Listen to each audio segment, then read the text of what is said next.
author of the Dining on a Dime cookbook, Eat Better, Spend Less, over 1,200 recipes and tips to help you save money on your grocery bill.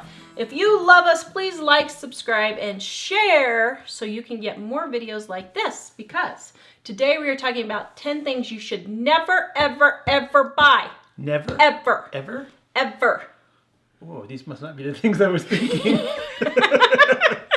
Okay, 10 things you should never buy. Haircuts. Never? Never. Okay, well, here's a little disclaimer. I will say that I do get haircuts for my boys now because they have decided to grow out their hair. But for the first 20 years of our marriage, for 20 years, I cut all of the boys' hair. I invested in a pair of clippers, sheared them myself. Once a month, we all got out there, they all lined up, and I went down the row, and it took me 15 minutes to do 4 boys. So if you're a mom that wants to do that, but you're afraid, how do you not make them all bowl cuts?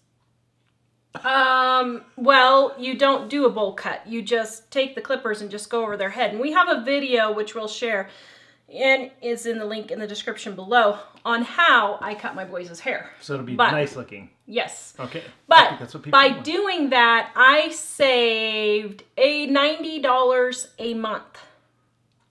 $90 a month. That's over $900 a year. So that's a pretty big savings just by not doing haircuts. And you just did it once a month? Once a month. Yep. Okay. Number 2, new cars. Never. Never. We have never bought a new car. And now I realize if we had all the money in the world, we wouldn't buy a new car. I don't think we'd buy a brand new car. No, don't give me that baloney about safety. Don't give me that baloney about your car breaking down. We have had the worst lemons in the whole world. We had one car. We had Okay, this is not the testimony. No, but I will tell. No, there's a point to this. We had the one car that was the biggest lemon. We had to replace the engine and the transmission within the first 6 weeks of owning the car. His parents bought it for us. I would have never bought it, but you know. Anyway, we got the car, had to spend $8,000 fixing the car over the lifetime of the car, which was, I think, 6 years. Still was pretty Here's small. the thing. We sat and figured even having to invest that $6,000 into that car was way cheaper than buying a brand new car, especially a brand new car with car payments. You should never have a car payment, ever. You're going to pay way, way more. No. Yeah. We actually have pretty nice cars now. We just don't buy them new, and we pay cash with them. Yep. And the only way I will say that you should have a car or can have a car payment is our son just bought a used car. He did get a car payment on it, but it's 0% interest, and he has all the money in the checking account. He's only 20 and trying to build his credit, so we were like, okay, for that, go ahead. But he's got the money in the bank. It even takes it directly out of the bank, so he doesn't have to worry about remembering to pay it. In 6 months, he's going to have it all paid off. He wasn't going to let built his credit. So. Yeah, so his plan was to never let it get to the point where you have to pay interest. Yeah. Just for his credit. I would say that's the only exception. You can email me all you want. I have not had one person that has convinced me that buying a brand new car is worth it. I'm sorry. Unless you have the cash. If you have the cash, you pay for whatever you want. But even if we had the cash, I wouldn't buy a brand new car. Well, the cost of the brand new car is so much more. If we look at all the cars we've ever had, you think we haven't even spent $15,000 on all the cars we've had. Not 15, you don't think? No, because the insurance is paid for all the ones that crashed. Well, yeah, so that's something that everybody wants to say. Well, that wasn't our fault. Actually, there were a number of them that we sold. After buying them and driving them for 5 years, we'd sell them for almost the same price we paid. Yep. And the maintenance on them is a lot less. So we would look for cars that were probably not generally more than 10 years old. Yeah. But we would shop well enough to find one that the typical grandmother car. Yep. But you have to look a little bit to find it. Yeah. And we would pay cash for it, and not very much. Yep. And then after that, the repairs were easy, and because she treated it well. Mm-hmm. And we also found certain kinds of cars. Yeah, if you stick with Toyotas and Hondas, they tend to last better, and they have better longevity, less mechanical problems, that kind of thing. So that's what we stick to. Number 3, clothes. We don't buy new clothes for little kids. Once our kids hit about 15, I will give them an allotted amount per year, which is usually around $100. Not a whole lot, to be honest. For the whole year? For the whole year. To buy new clothes of their choice. Otherwise, mom's going to the thrift store and mom will pick it out at the thrift store. Anything over that amount, they pay for it with their own money. Now, having said that, I spend about $25 a year on clothes for my entire family for years by shopping the thrift store and garage sales and then reselling them at garage sales. So it can be done. You can get by with almost a zero clothing budget. How do I do it? I shop garage sales. I shop thrift stores. I take any hand-me-downs anybody will get me. Why? Because once people know you'll take hand-me-downs, they'll give them to you more often. They give you nice things. They give really you nice things. Yeah. Like practically brand new nice things. Yeah. And now I will say, once my kids started becoming teenagers, it was a little bit harder just because I was having trouble finding sizes for them. But most things, like with the exception of pants, like shirts and all those things, they can be bought at the thrift store. This shirt Mike has on, $2. $2. So, well, and yeah, the thrift stores, it's like the car thing. You do have to look when you're at the thrift store, but you can get practically brand new things for $2. Yeah. And the amount of time, don't give me no lip about the amount of time. The amount of time I spend is 1 to 2 hours a month. 1 to 2 hours a month when I really need stuff. Otherwise, I just don't go. But 1 to 2 hours is all it takes me. Usually I can save $200 to $300 on one shopping trip alone for, like, let's say I need one kid's worth of clothes. One of the kids is grown out. I go and do a big shopping, hit 2 thrift stores. I usually find everything I need. Super simple. Hand-me-downs are great. Clearance racks, now only if they're really clearance, and I mean really clearance. I'm talking $1, $2, and $3 clearance. I'm not talking $15 is not a clearance price for me, people. $2 and $3 and under is a clearance price. That's okay. How often do you find those? The clearance? Oh, twice a year at Walmart or Kohl's. You can find some good stuff. Yeah. And something else for the people that you said it only takes you two hours, maybe a month. Mm-hmm. So for somebody who's brand new, it'd probably take them a little longer to figure it out? Yeah, probably. But, it's not hard. This is not rocket science, people. You go into the kids section, and most thrift stores now have them organized by size. So you just go in by your size and look and see what you need. So it might take a little longer the first time or first couple times. Yeah, but here's the thing. And then you get used to it, right? But here's the thing. They spend that much or longer just shopping at a regular store. Right, but what I'm saying is, like anything else, the first time you do it, you're figuring it out, and then after that, it's a lot easier. Well, yeah, but I don't think you would spend any more time than you would just going to a regular store. Probably not. No, I don't think you would spend any more time at all. As a matter of fact, I think a lot of people spend more time because they're dinking around the store just shopping just to shop. Well, that should be on the list of things not to do. Yeah. So, number 4.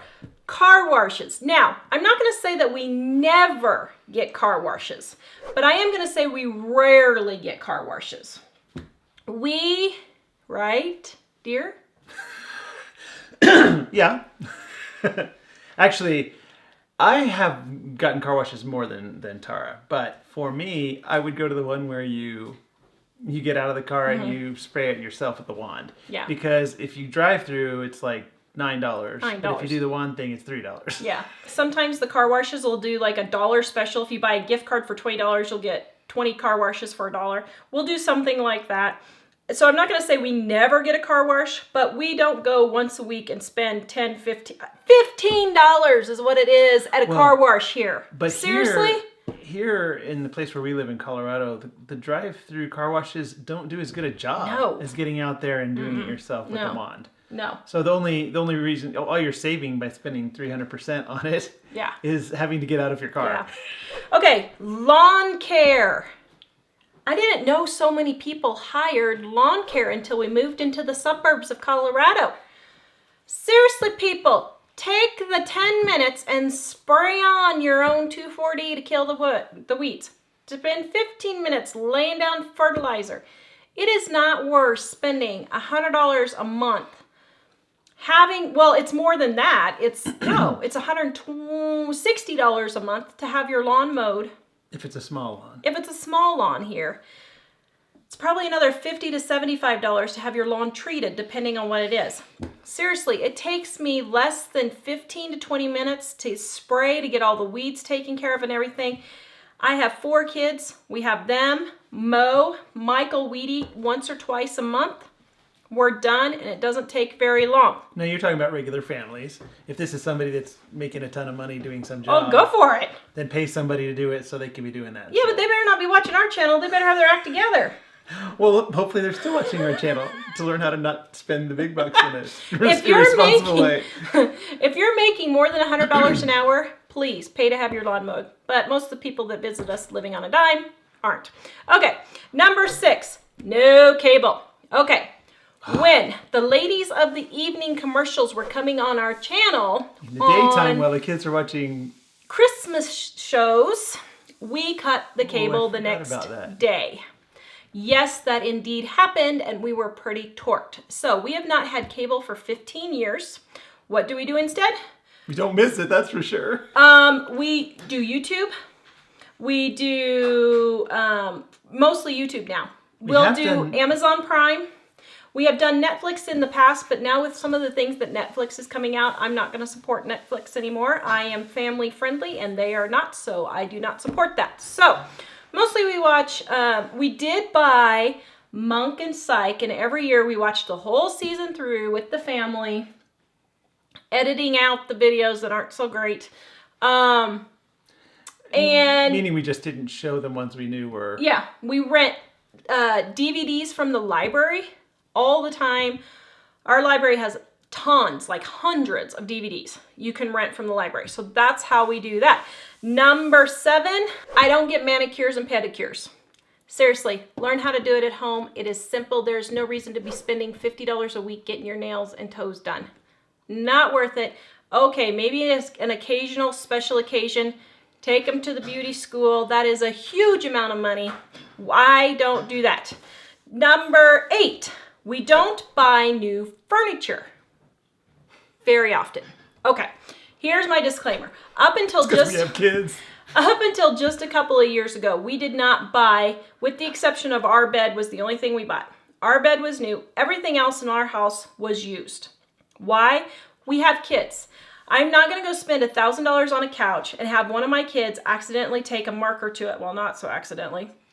Take a marker to it and destroy it. And I'm sitting there screaming at them.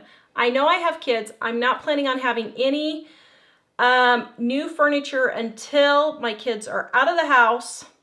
Now, having said that, living in Colorado, it is hard to find used mattresses now because they're just not allowed to sell them at places. So we have bought new mattresses for the kids as we need them, and we've bought ourselves a new mattress. But other than that and our couch, everything else, and I'm kind of ticked at my couch actually, because we bought that new and it's already fallen apart and it's only been 3 years.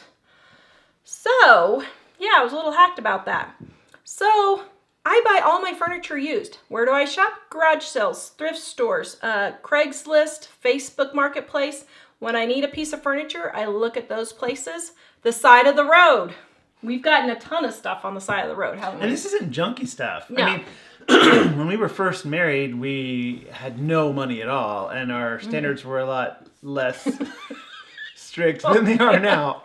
But yeah, what she's talking about, we don't get it unless it's a nice thing. And like right now, we have a really nice Lazy Boy recliner that's leather that our neighbor gave to us when they were moving. Well, this is like what you said about the clothes. People know that we're good. Yeah. We look for stuff like that. And so sometimes, like, they were moving and they spent a lot of money on some of this stuff, but they just wanted to get out of the house and they didn't care to get paid for it. Yeah. So they were thinking, hey, do you want it? Yeah. And we were thinking, absolutely, sure. My recliner was $30 at the thrift store. The kids' bed frames were $10. Our office furniture was, I think it was $50 for 4 desks worth of stuff. So I just don't buy expensive new furniture. Figure out what certain thrift stores have better furniture than others. I have found, because they just either are in a nicer neighborhood or they pick up from a nicer neighborhood. So just figure out which thrift stores, garage sales, those kinds of things, where you can get the best deals for the nicest things. Number 9, eating out. Now, I will say, we go out on a date once a week, well, about 3 times a month, and we will go out to eat. But when we go out to eat, we split a dinner now. We're that age. We're those old people. I like to share water. With some lemon and sugar.